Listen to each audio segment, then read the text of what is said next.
Alright, hey everybody, it's me, your buddy Dave here from The Dark Stuff. Have a new video for you today. It's kind of a hodgepodge of stuff.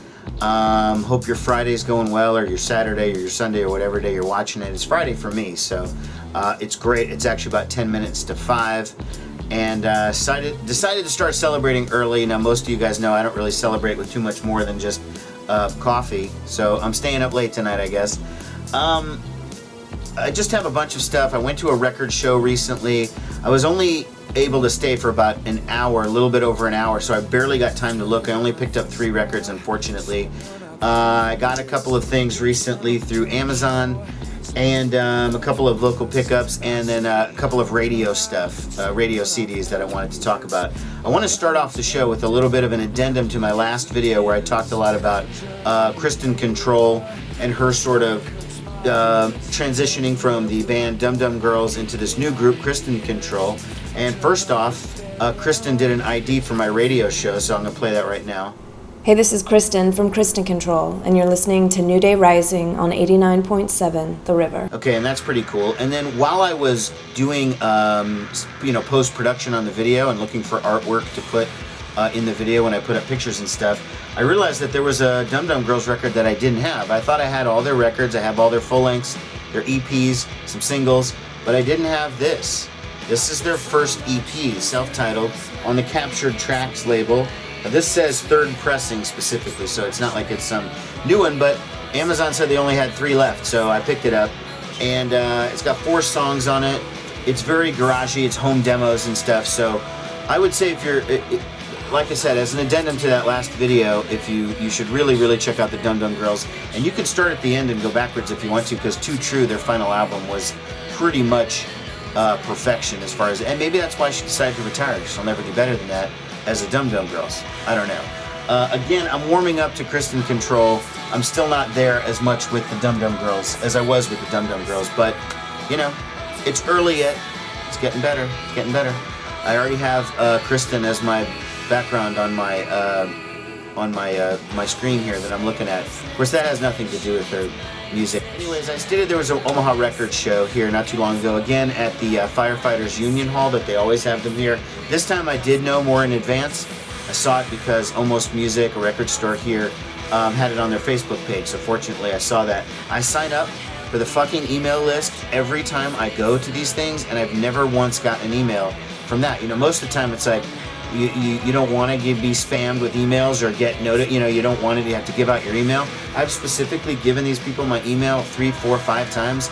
Never ever received an email from them about these record shows. I always hear them third party. Again, side note, I'm sorry.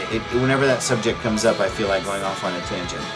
Anyways, I only picked up a couple of records. It started off, I got a copy of XTC White Music, which I didn't have on vinyl. This is their second album from '78. This is a pressing that's on Epic Records, and the label is Epic Records. It's like a 3rd or 4th pressing. It's nothing special. Sounds really good, in good condition. This is a fantastic record. Early XTC, it's when they still had this guy Barry Andrews in the band, so this is the original lineup, and a full-time drummer, Terry Chambers. Songs you would know off this would probably be This Is Pop, Statue of Liberty were the singles, and they do a kind of mediocre cover of All Along the Watchtower from Dylan. I picked up this record as a total blind buy. The Sterils, or the Sterils, I don't know, On the Rag. Okay, this is like 1987, Screaming Skull Records. I picked it up, it's an all-girl punk band. I didn't know them by name, I do kind of like all-girl bands, all-girl punk bands, all-girl rock bands, all-girl whatever, but not all-girl groups. I mean, not like something like, you know, the Shirelles or something like that. I want them to play instruments and shit, you know. Anyways, this was an experiment and it sucked. I listened to side 1. I heard the title cut, On the Rag. That was terrible. The song Shopping was their attempt at rap.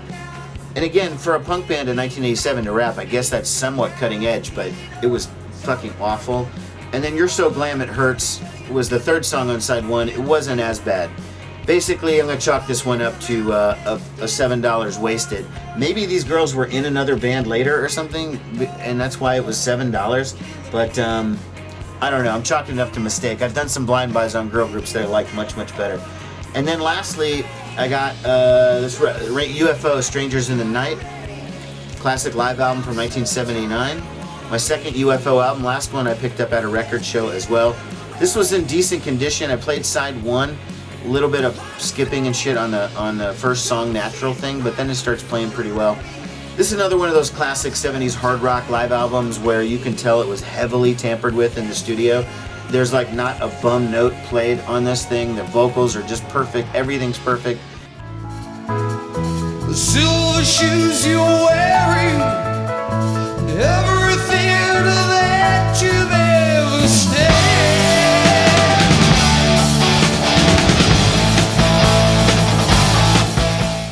And you know, there's a joke about like this REO Speedwagon live album from the 70s that every single thing on it was replaced in the studio except for like the snare drum. You know, that was the only thing left from the actual live recording.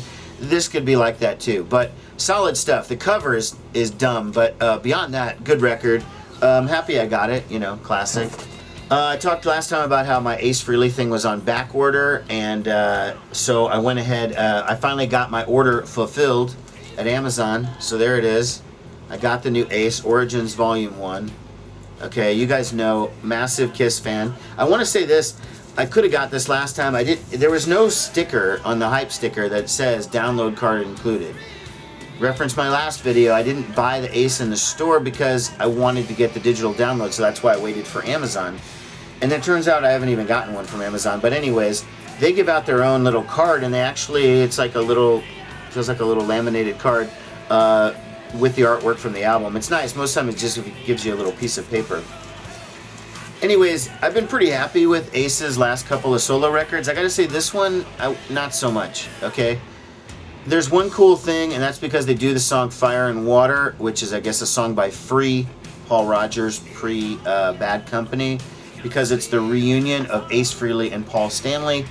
First time they've worked together technically since the late 90s, 1998, when they were on Psycho Circus, which, as everybody knows, Gene Simmons and Paul Stanley basically replaced Ace Frehley and Peter Criss on the album anyways.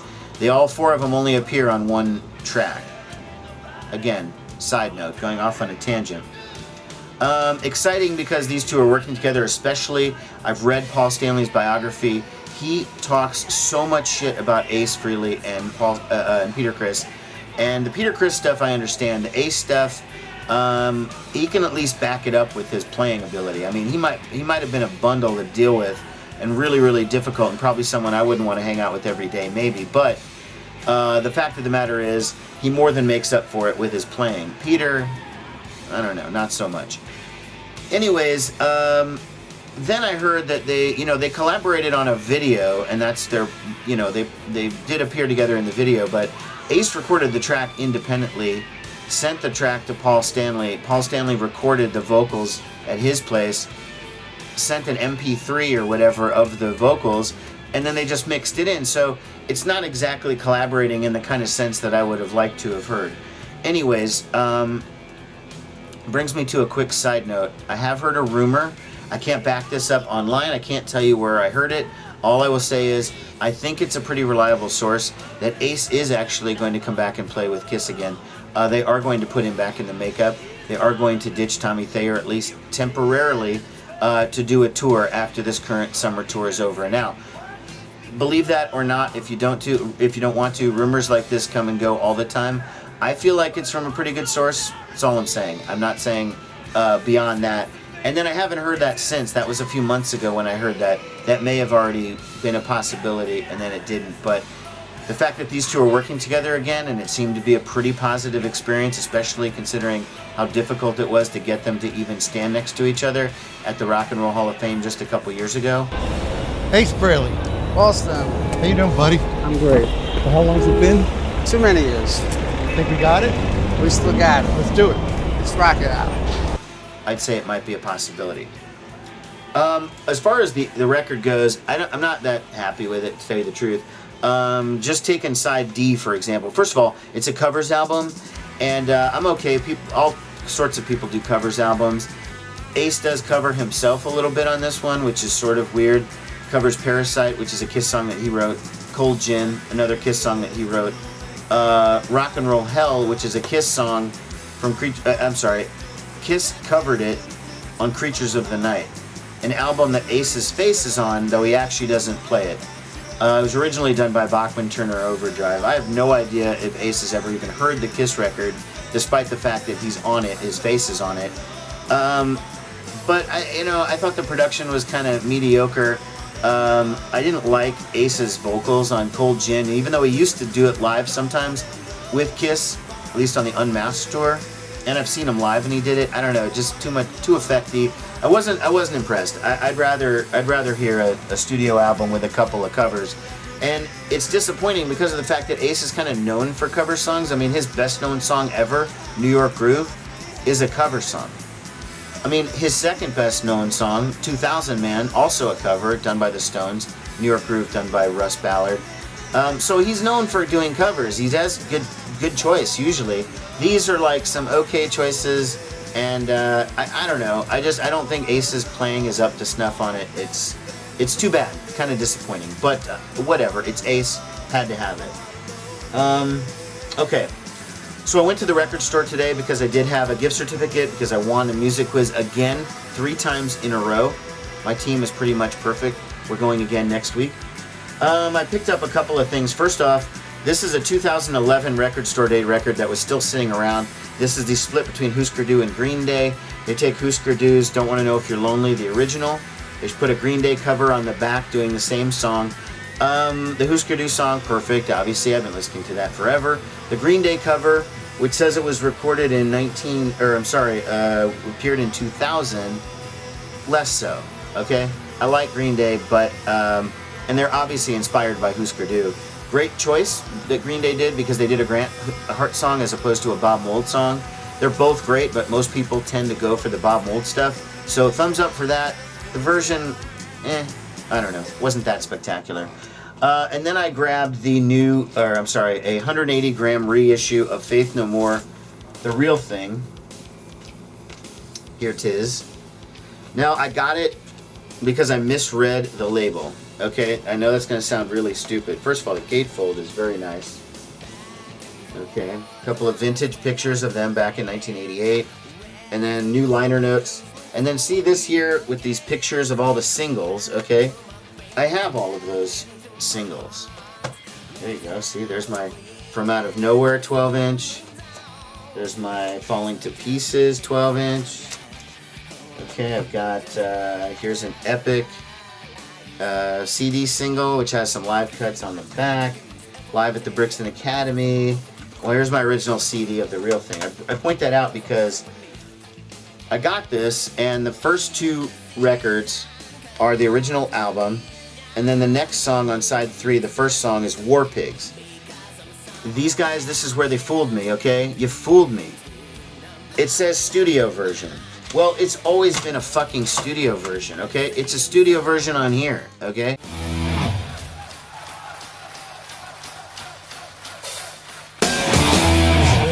Gathered in their masses, just like witches at black masses. They have released live versions on some of those singles I showed. So I saw that studio version, and all of a sudden my brain went, ooh, maybe I don't have that. I know I have Edge of the World because that's on this live. This one of the 2 tracks, bonus tracks on here. I know I have all of these live tracks because that's what appears on the singles and 12 inches that I have. So then I thought, ooh, War Pig studio version, that must be different than what I have. And then it says their cover of Sweet Emotion, which appeared on a Kerrang flexi disc, which I definitely didn't have. So basically I just paid $37 for one song, okay? Their cover of Sweet Emotion, because I misread the title on that one. So in the lesson in I'm an Idiot this week is right there. That was it. I didn't read closely. It wasn't, who gives a shit if it's a studio version? I already had that. Okay, moving on. Then I went across the street to a different store, to Drastic Plastic, to get a new t-shirt. I've lost about 50 pounds at this point, and now all my old t-shirts that I got when I was fat, they don't fit anymore. I'm going back to some of my old t-shirts that I haven't been able to fit in for years, and now I fit in them. So I picked up a new, my other Velvet Underground t-shirts are too big because I got them in the fat years. So I got this Velvet Underground t-shirt here, which features, you know, the band with Nico. Okay, cool shirt. And most people that know me and have, you know, been here in the bunker in person or whatever know that my one of my cats is named Nico, and they assume it's from Nico from the Velvet Underground. It's not. I don't like Nico from the Velvet Underground. I wish she'd never been in the band and Lou Reed just sang all those songs on the first album anyways. Even I'll Be Your Mirror, even all that stuff, All Tomorrow's Parties, it's better if Lou would have done it. Anyways, that's my 2 cents on that. She's actually named after Nico Case, my cat is. Nico Case redhead. It would make more sense if the cat was orange. The cat is black, of course. I went with Nico anyways because my other choice was Blackie Lawless. That would have been for a male. Could have just called the cat Blackie, but it doesn't have the same effect. I wanted Blackie Lawless. Someday I will get another black cat, a male, and name him Blackie Lawless. I don't care if it's 15 years from now and nobody remembers who Blackie Lawless was. I'm still doing it, and I'll point it out in whatever form we do these kinds of stupid things in 15 years from the future. Okay, last thing I'm going to talk about is the CD from Little Scream. This is the new one. It's called Cult Following. It's out on Merge. It came out in May. And this is a woman named, hold on, I don't want to fuck this up, so I'm going to write this. Her name is Laura Sprengelmeyer. She lives in Montreal, but she's originally from Iowa. She's friendly with all the the Montreal indie scene, the Arcade Fire types. She's also friends with the guys on TV, on the radio, Sufjan Stevens, etc. They all appear on the record. I didn't even know that. I listened to it and I loved it. I thought it's kind of folky, it's kind of indie, but it also has a bit of a groove and some dance stuff. And at first, and you're going to think that I just said this because Prince died recently, but there were some times that it sounded like Prince. It was very dancey with a falsetto. I don't know if you say a woman has a falsetto when she sings really high. It's more like when a guy does that. But anyway.